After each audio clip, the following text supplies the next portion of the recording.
Mike Tyson, Roy Jones Jr. fights. Was it actually a draw? Was it a clear winner? And we heard some speculation that it was going to be a draw from the beginning. What do you guys think about that? Have you seen the fight? I saw the highlights. Again, say it again. I'm glad I didn't pay the $50. It was cool to see Tyson, do his thing. But I just felt there wasn't fans there. So it didn't feel like a boxing match. It didn't feel like when you watch Floyd Mayweather. That's you want to experience that stuff. I don't know. It was a good fight, I guess. I mean, the guys are old. They're both old men. I think like I said before, I've seen better fights at Baseball Heaven.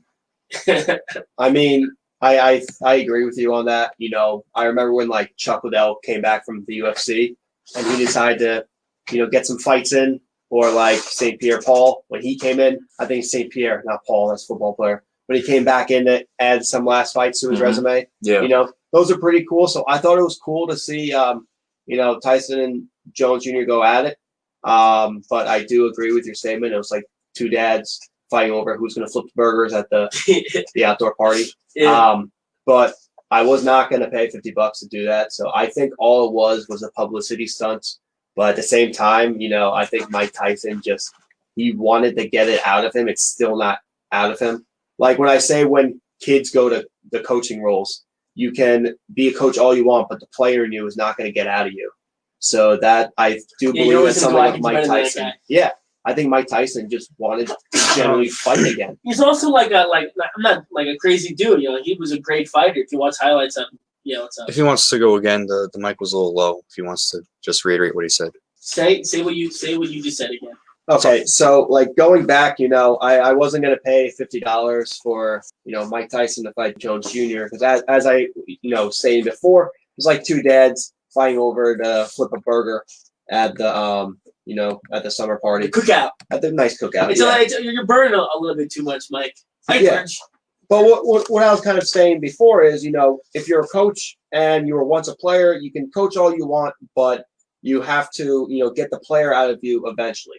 It's always going to be in you. So in my opinion, yeah, it was a publicity stunt to try to get some more money and some revenue, during this time, maybe from ESPN, from the World Boxing Company or something like that. But at the same time, I think Mike Tyson generally wanted to fight. Yeah, no, he definitely Mike Tyson. He has money. He wanted to show the world, look, I'm back. Look how in shape I am. Look how I can do this stuff. I'm one of the best. What's up, Peter? Nothing. Just keep going. All right. Keep going. So yeah, for me, it was fun. It was a game. I was glad I got to watch the highlights. I think in terms of passion and mastering your craft in any sport, I think Mike Tyson is the greatest of all time. Better than Muhammad Ali? In any sport. I would put him over Ali because Ali had a certain amount of showmanship mixed with icon. He was an icon for that time, for the people against the Vietnam War, the Islamic community, the Black community. There was a whole lot going on then, and Muhammad Ali was the representation of that. But when you look at Mike Tyson and the sheer passion that this brother has to just go out there, I listen to his podcast sometimes, and he just talk about fighting, and you can just hear how fired up that he gets about it. And you watch the fights, and you watch how unstoppable of a force he was. It's yo, he puts in the time to get there. Yeah. But he knows that in order for him to succeed or be okay, he has to do good. He has to fight. He has to put his head down. He studies how he watches tape. He studies when he was fighting. He studies where's this guy's weaknesses. He studies how to do the stuff. He knows. He studies it, and he lives and breathes it. It's a thing that comes as second nature to him because it's survival. Something like you have Michael Jordan or Kobe Bryant, people who put their head down and they really learn the game. But for Mike, that was survival. He had to fight because that's all he knew. And the necessity of it made him more of an unstoppable force.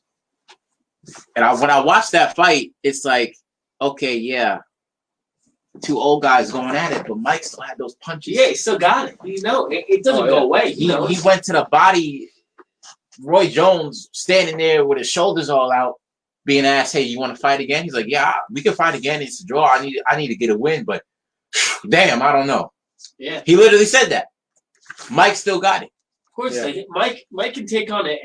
I think he can take on, especially like he trained for like a year. He was really overweight a couple of years ago. What the turning point was the Hangover movie. That's really what. It's not. I'm not really joking. The Hangover movie is what got him back into the spotlight because he was a nutty dude. But if you watch the tapes, you go on YouTube, you go down that rabbit hole.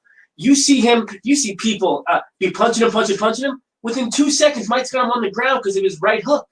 He just knows how to do it, and he studies. People think he's a dumb guy. Yeah, he got a stupid tattoo. Yeah, I guess he has a list on, but it doesn't make him freaking dumb. Same thing as Dennis Rodman. The exterior doesn't necessarily match the interior. He knows how to beat you. If you have weakness, he's gonna find. That's what the best pitchers.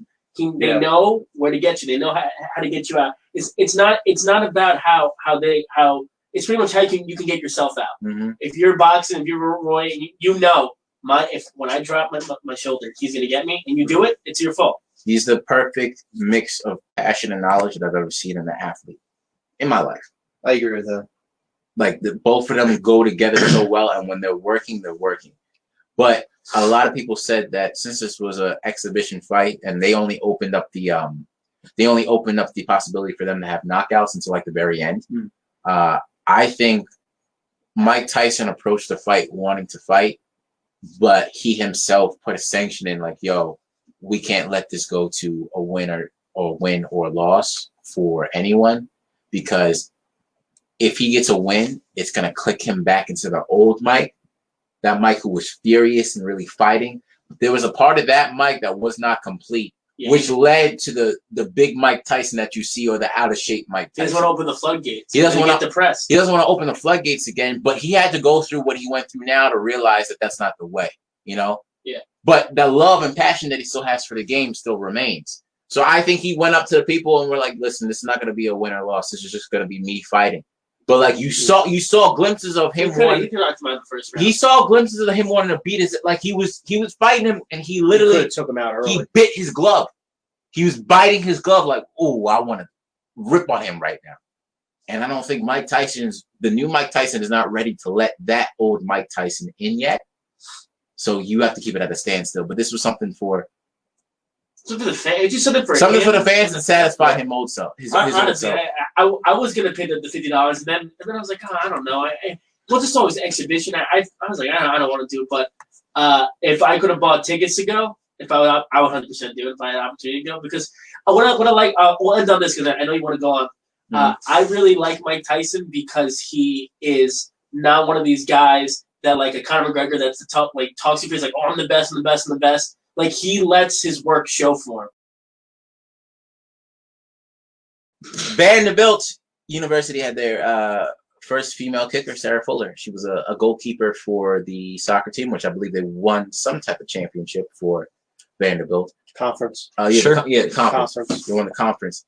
And it's making a lot of noise, man. This is great for women. It's really specifically great for little girls who aspire to be football players. To really see someone like them who shares the same passion, have some representation in life. Mm-hmm. With all that being said, what the hell was that kick that she had? I saw that kick. I thought somebody with a cleft foot tried to kick a rock. All right. I saw that kick. I said, "What type of squib kick was that?" It looks like when you miss the kicking meter in Madden. When you miss it by a lot, that's what it looked like. But another thing, when you look at it, was they weren't aligned for an onside kick. They didn't look like they were positioned properly to set up a squib. I think she just freaking botched it. Now think about it too. Why not? And why post it all over ESPN? Why not have her kick an extra point? Why not have her destroy an extra point? Because that's more of a confidence booster. She went out there and it looked like she obviously kicked it like a soccer ball, because as you saw her finish, it was a little boot and a stop. Mm-hmm. She didn't really follow through with it. So in my opinion, maybe it might have been a squib kick that they were actually lined up for. But at the same time, that was a load of crap. I would have her go up and destroy a kick and make her look really, really good for herself. That's a good point because the media knows how this is going to be portrayed. Yeah. You show a kick, and if you don't specify what type of kick it was, and you have people who are not up on sports, people are going to see that and be like, "Yo, what is that?" The first time I saw it, I said, "Is that a squib kick?" The only reason why I didn't know that because they weren't in the formation for it. Mm-hmm. But I did see pictures of her at practice bombing some balls. Just like the microphone on the camera was horrible, but every time you hear because the ball was flying. Whenever you're the first to do something, especially a monumental thing like this, of course you get nervous. It does suck that it was such a bad kick, and it does suck that, of course, it keeps again, showing. we don't know if it's bad because we don't know if it was squib or not. But if it's a kick, good. But if it's not, don't post it on social media like that. Oh, Sarah Fuller for and then you have that, and it's like, well, what is she doing? ESPN was like, this is the greatest footage ever. And then I'm gonna keep on playing because they're not gonna get in trouble.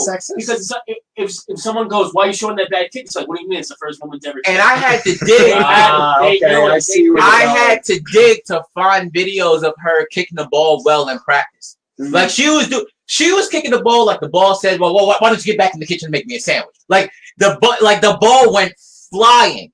But the first thing you see, Sarah Fuller, squib kick, 37 yards. Someone had to hold the ball for her. Come on. She's going to get drafted by the Jets. We know what's going to happen, man. She's going to be a Jets. The Jets could use her right now. No, but it does really. We all wanted to see her kick it. Yeah. If it wasn't a scoop kick it the way it's supposed to be kicked. I want to see her kick like a 35-yard or because like a 40-yard. What I'm thinking is like now, hey, it's good. Let the kids play. Let the kids play. Let the kids play. Let the little girls who love football have something that they can attach to that they can aspire to be. Because I remember MTV had the Lingerie Football League. Oh, yeah. And that was the most demeaning, dumb thing to have these women go out there in an arena football setting, play in a tight top with skirts on. It's like, first of all, when I watch sports, I want to watch people who are passionate and love what they do. Right. Like, I want to see them put in the fullest amount of effort. It could be the dumbest sport ever. It could be curling. Mm-hmm. I could be watching the Olympic curling and seeing this dude out there swiftering the ice, looking like Mr. Clean dancing in a commercial, and I can still be like, damn, like, he really cares about that. Like, let me actually sit down and watch this, like, watch what he's so passionate about.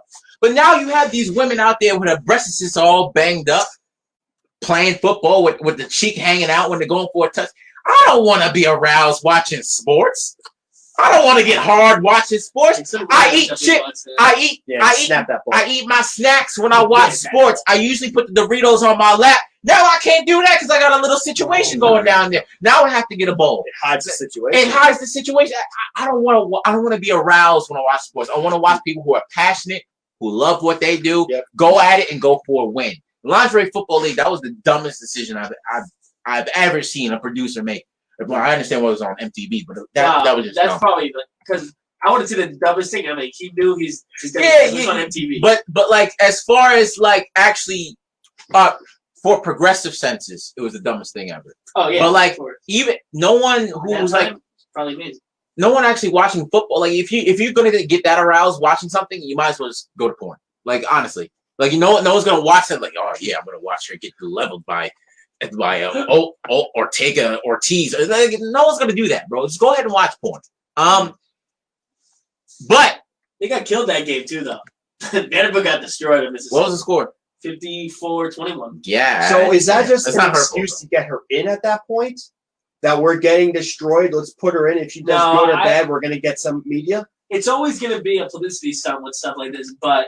No, I think that they knew going into it. She can kick. She can kick. Yeah, she can kick. Yeah, she can kick. I've seen worse kids while watching the Jets. You've seen Carly Lloyd right after the Olympics. She was doing all those kicks with the Eagles, and they were going far. It's like 40-yard, 50-yard kicks. They can do it.